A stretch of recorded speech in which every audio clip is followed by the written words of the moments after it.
Hai teman-teman, perkenalkan kami dari kelompok 2 akan membahas mengenai demam berdarah yang disebabkan oleh nyamuk Aedes aegypti. Kelompok kami terdiri atas Hendra, saya sendiri Nurul Dinsejenia, Nurul Ardiasari, dan Nur Fadila.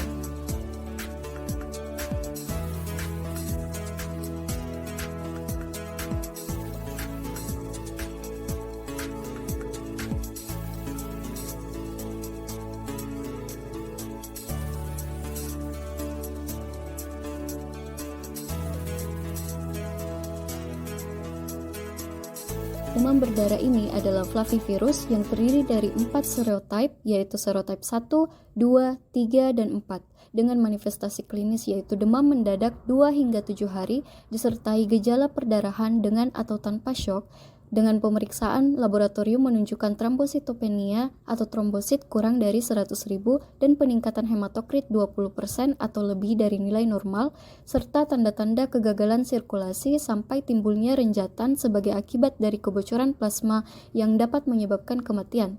Virus ini ditularkan ke manusia melalui gigitan nyamuk Aedes aegypti betina yang terinfeksi. Demam berdarah dibagi menjadi 4 derajat, yaitu sebagai berikut. Derajat 1, demam disertai gejala tidak khas, hanya terdapat manifestasi perdarahan paling ringan, yaitu tes tourniquet yang positif. Derajat 2, seperti derajat 1, dan disertai pendarahan spontan di kulit dan pendarahan yang lain. Derajat 3, ditemukan kegagalan sirkulasi darah dengan adanya nadi cepat dan lemah, tekanan nadi menurun atau kurang dari 20 mm merkuri, atau hipotensi disertai kulit yang dingin dan lembab serta gelisah. Derajat 4, renjatan berat dengan nadi tak teraba dan tekanan darah yang tidak dapat diukur. Terdapat 3 faktor yang memegang peranan pada penularan penyakit demam berdarah denggi atau DBD, yaitu manusia, virus, dan vektor perantara. Vektor utama DBD di Indonesia adalah nyamuk Aedes aegypti dan Aedes albopictus sebagai vektor sekunder. Aedes tersebut mengandung virus denggi pada saat menghisap darah manusia yang sedang mengalami viremia. Viremia adalah keadaan di mana di dalam darah ditemukan virus. Kemudian, virus yang berada di kelenjar liur bereplikasi dalam waktu 8 hingga 10 hari sebelum dapat ditularkan kembali pada manusia pada saat gigitan berikutnya. Sejak 20 tahun terakhir, terjadi peningkatan frekuensi infeksi virus denggi secara global. Di seluruh dunia, 50 hingga 100 miliar kasus telah dilaporkan. Setiap tahunnya, sekitar 500.000 kasus DBD perlu perawatan di rumah sakit dan 90% diantaranya adalah anak-anak usia kurang dari 15 tahun. Angka kematian demam berdarah diperkirakan sekitar 5%. Demam berdarah diketahui disebabkan oleh virus denggi. Virus denggi merupakan virus RNA dengan nukleokapsid ikosahedral dan dibungkus oleh lapisan kapsul lipid. Virus denggi dikatakan menyerang manusia dan primata yang lebih rendah. Penelitian di Afrika menyebutkan bahwa monyet dapat terinfeksi virus ini. Transmisi vertikal dari ibu ke anak telah dilaporkan kejadiannya di Bangladesh dan Thailand. Vektor utama denggi di Indonesia adalah Aedes aegypti betina, di samping pula Aedes albopictus betina.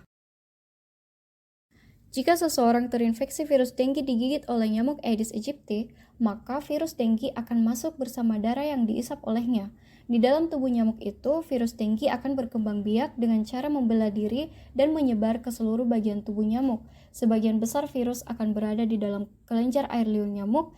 Jika nyamuk tersebut menggigit seseorang, maka alat tusuk nyamuk atau proboscis menemukan kapiler darah. Namun sebelum darah orang itu dihisap, maka terlebih dahulu dikeluarkan air liurnya agar darah yang dihisapnya tidak membeku. Bersama dengan air liur inilah virus denggi tersebut ditularkan kepada orang lain.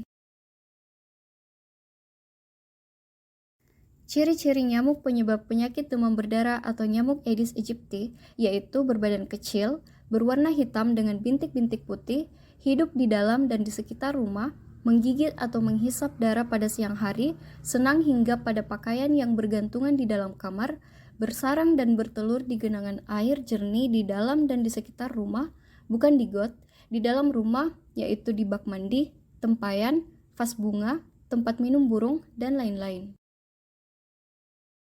Aedes aegypti betina dalam satu siklus gonotropik meletakkan telur di beberapa tempat perindukan.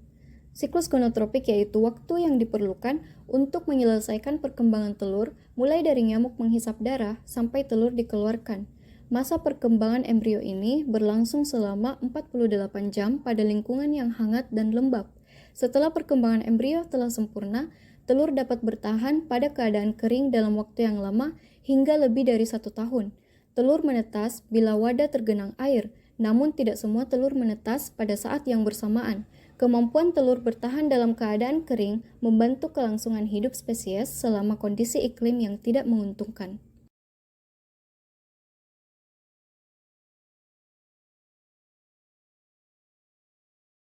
Setelah menetas, telur akan berkembang menjadi larva.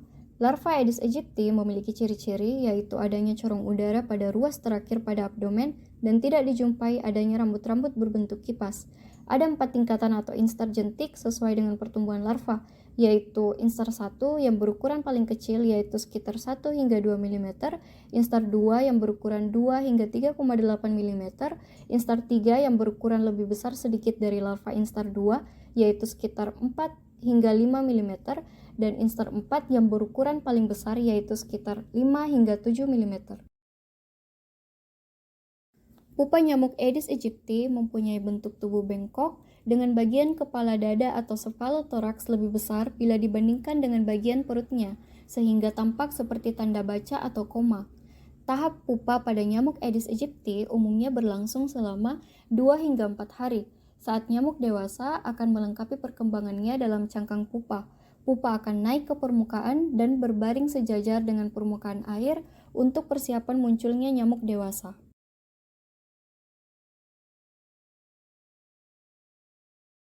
Nyamuk dewasa yang baru muncul akan beristirahat untuk periode singkat di atas permukaan air agar sayap-sayap dan badan mereka kering dan menguat sebelum akhirnya dapat terbang. Nyamuk jantan dan betina muncul dalam perbandingan jumlah 1:1. Nyamuk jantan muncul 1 hari sebelum nyamuk betina menetap dekat tempat perkembangbiakan, makan dari sari buah tumbuhan, dan kawin dengan nyamuk betina yang muncul kemudian. Sesaat setelah muncul menjadi dewasa, nyamuk akan kawin dan nyamuk betina yang telah dibuahi akan mencari makan dalam waktu 24 hingga 36 jam kemudian. Aedes aegypti dikenal juga sebagai tiger mosquito atau black white mosquito karena tubuhnya mempunyai ciri khas berupa adanya garis-garis dan bercak putih keperakan di atas dasar warna hitam.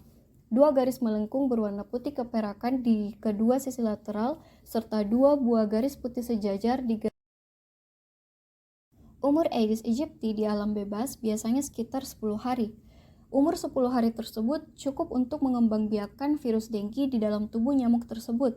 Di dalam laboratorium dengan suhu ruang 28 derajat Celcius dengan kelembapan udara 80% dan nyamuk diberi makan larutan gula 10% serta darah mencit, umur nyamuk dapat mencapai 2 bulan. Umur nyamuk jantan lebih pendek dari nyamuk betina.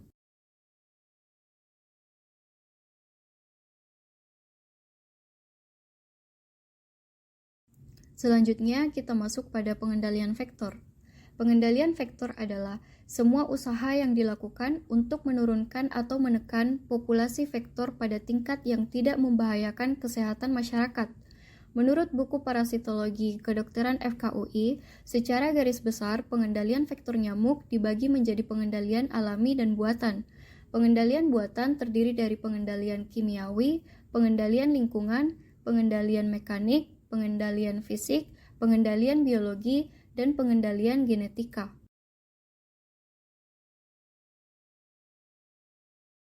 Berbagai faktor ekologi berperan dalam pengendalian vektor secara alami, yaitu adanya gunung, laut, danau, dan sungai merupakan rintangan bagi penyebaran serangga.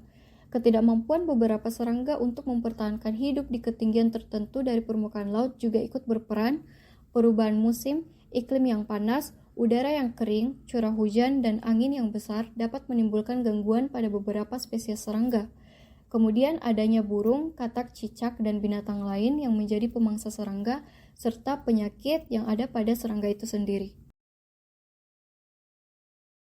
Pengendalian kimiawi adalah cara kimiawi yang dilakukan dengan senyawa atau bahan kimia untuk membunuh telur nyamuk, jentiknya, dan mengusir atau membunuh nyamuk agar tidak menggigit. Kelebihan cara pengendalian ini ialah dapat dilakukan dengan segera, meliputi daerah yang luas, sehingga dapat menekan populasi serangga dalam waktu yang singkat. Kekurangan dari pengendalian ini adalah hanya bersifat sementara, dapat menimbulkan pencemaran lingkungan, kemungkinan timbulnya resistensi serangga terhadap insektisida, dan mengakibatkan matinya beberapa pemangsa.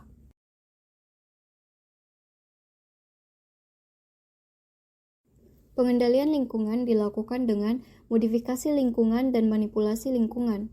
Modifikasi lingkungan adalah cara yang paling aman, tidak mencemari lingkungan, tetapi harus dilakukan secara terus-menerus seperti pengaliran air yang menggenang sehingga menjadi kering.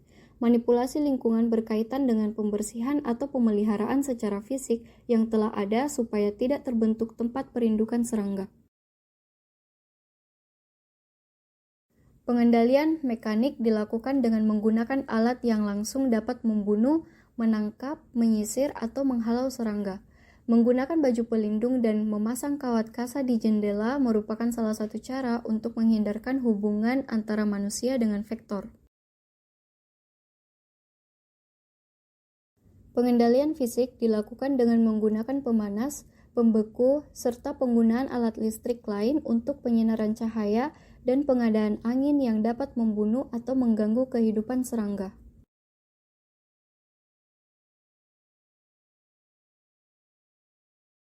Pengendalian biologi dengan memperbanyak pemangsa dan parasit sebagai musuh alami bagi serangga yang menjadi vektor atau hospes perantara. Beberapa parasit dari golongan nematoda, bakteri, protozoa, jamur, dan virus dapat dipakai sebagai pengendali larva nyamuk. Pengendalian genetik dilakukan dengan cytoplasmic incompatibility atau mengawinkan antar strain nyamuk sehingga sitoplasma telur tidak dapat ditembus oleh sperma dan tidak terjadi pembuahan, atau hibrid menjadi steril dengan mengawinkan antar spesies terdekat sehingga didapatkan keturunan jantan yang steril.